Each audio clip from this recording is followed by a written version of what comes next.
नमस्कार, आप देख रहे हैं जगदूत न्यूज। जगदूत न्यूज में मैं अभिषेक कुमार आर्य आप सभी दर्शकों का स्वागत करता हूं।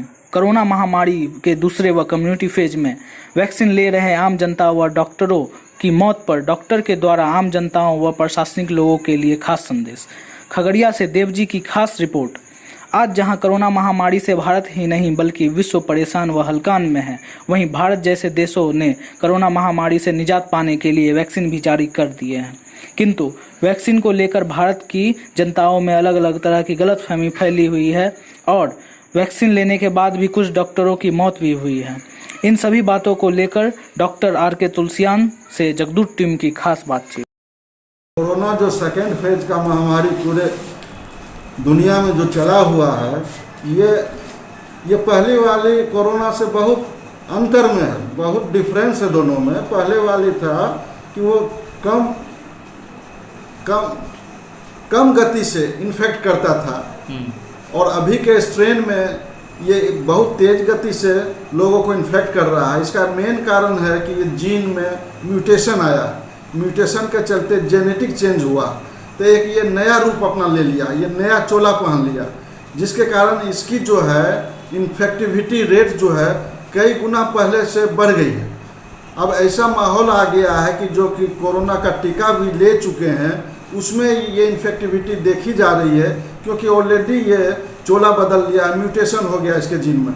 तो पहले का जो म्यूटेशन था, जीन था, उसके अनुपात में हम लोग वैक्सीन बनाए, उसके अनुरूप हम लोग वैक्सीन लिए, लेकिन ये तो अपना ही रंग बदल लिया है, जिससे ये वैक्सीन भी जो है 100% नहीं काम कर रही है। अब एक ही बचाव रह गया है कि मास्क पहने, सोशल डिस्टेंसिंग का मेंटेन करें, तभी कोई उपाय है। जो लोग सोचे कि हमने वैक्सीन ले लिया अब हमको इन्फेक्शन नहीं होगा, ये सरासर गलत है। ये इतने तेज़ी से बढ़ रहा है, कारण क्या कि म्यूटेशन हो गया। दूसरा है कि इन्फेक्टिविटी रेट इतनी ज़्यादा है, ये चेस्ट में इन्वॉल्वमेंट तुरंत कर लेता है, 2 से 3 दिनों के अंदर पता भी नहीं चलने देता है। लोग ऑक्सीजन लेवल तुरंत डाउन हो जाता है, बहुत सीरियस हो जाता है। पहले था कि लोग जो है 12 से 15 दिनों के अंदर या 12 से 15 दिनों के बाद चेस्ट में इन्वॉल्वमेंट होता था।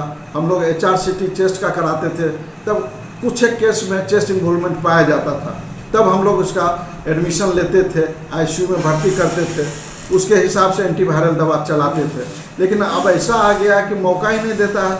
जब फीवर आया, हम लोगों को पता चला है कि ये जनरल फीवर है, तब तक पेशेंट सीरियस हो जाता है। 3 से 4 दिन में ही चेस्ट का इन्वॉल्वमेंट हो जाता है, ऑक्सीजन लेवल बहुत डाउन हो जाता है, सांस में दिक्कत आने लगती है। बुखार तो है ही, आम लोग सोचते हैं कि ये अन्य बुखार होगा, लेकिन परिस्थिति ये आ जाती है, पेशेंट सीरियस हो जाता है। एक के कारण परिवार के अनेक सदस्य इसमें इन्वॉल्व हो जाते हैं और अगल बगल के भी आस पड़ोस वाले भी इन्वॉल्व हो जाते हैं। तो इसका एक ही उपाय है, सोशल डिस्टेंसिंग और मास्क पहनना। अच्छा, टीका के लिए सर क्या कहेंगे? टीका भारत सरकार कह रही है कि सभी को लेना चाहिए और 45 वर्ष से ज़्यादा उम्र के लोगों को, बुजुर्ग को लेने के लिए अनिवार्यता कर दिया गया है, जैसा कि भारत सरकार कह रही है। इस पर क्या कहना चाहेंगे? हाँ, टीका तो बहुत ज़रूरी है।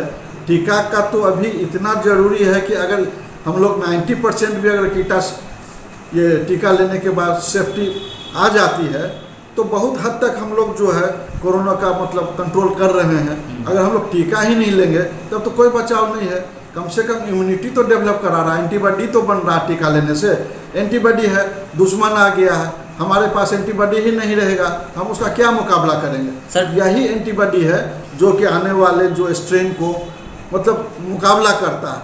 हम लोग फोर्स जमा कर दिए बॉर्डर पर, ऐसा समझिए ना। जब फोर्स ही नहीं रहेगा तो वो जितना डैमेज करना हमारे शरीर को करेगा।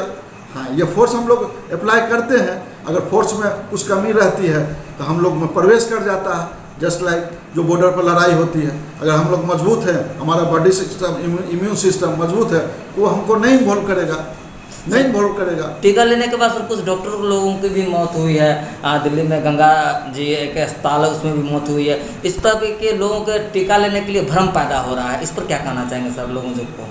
नहीं, कुछ में मौत हुई है, ये कुछ में हार्ट अटैक भी हुआ टीका लेने के बाद। तो ये जो है प्री डिस्पोजिंग फैक्टर इसको कहा जाता है कि ये कुछ टीका लेने के बाद जो है लोग बोलते हैं कि ब्लड का थक्का जमता है, ये आर्टरी में थक्का जमा देता है, जो कोरोनरी आर्टरीज है।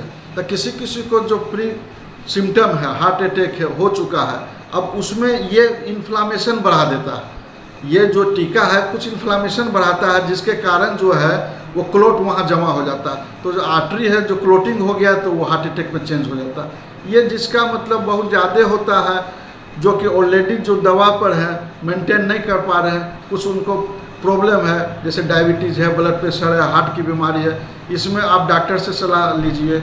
इसमें जो है पीसीआर लेवल देखा जाता है। पीसीआर लेवल अगर नॉर्मल रहेगा तो कहीं कोई इन्फ्लामेशन नहीं होगा। अगर पीसीआर बढ़ा हुआ तो ये इंडिकेट कर रहा है कि उसको इन्फ्लामेशन है, और ये टीका लेने के बाद उस इन्फ्लामेशन को ये बढ़ा देता है। बढ़ाने से क्या होता है कि यह वहाँ पर क्लोट जमा हो जाता है आर्टरीज में, उसके कारण जो हार्ट अटैक हुआ है, जो कि कुछ मतलब हुआ भी है, अपने इंडिया में भी है। तो इसलिए आ गया कि कोरोना का टीका लेने के बाद ही हार्ट अटैक हुआ, लेकिन ऐसा देखा गया है कुछ पर्सन्स में ऐसा हुआ है।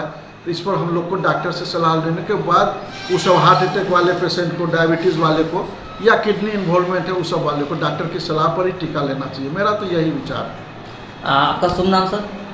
मेरा नाम डॉक्टर आर.के. तुलसियान, मैं खगड़िया में प्रैक्टिस करता हूँ। मैं physician come cardiologist. Thank you.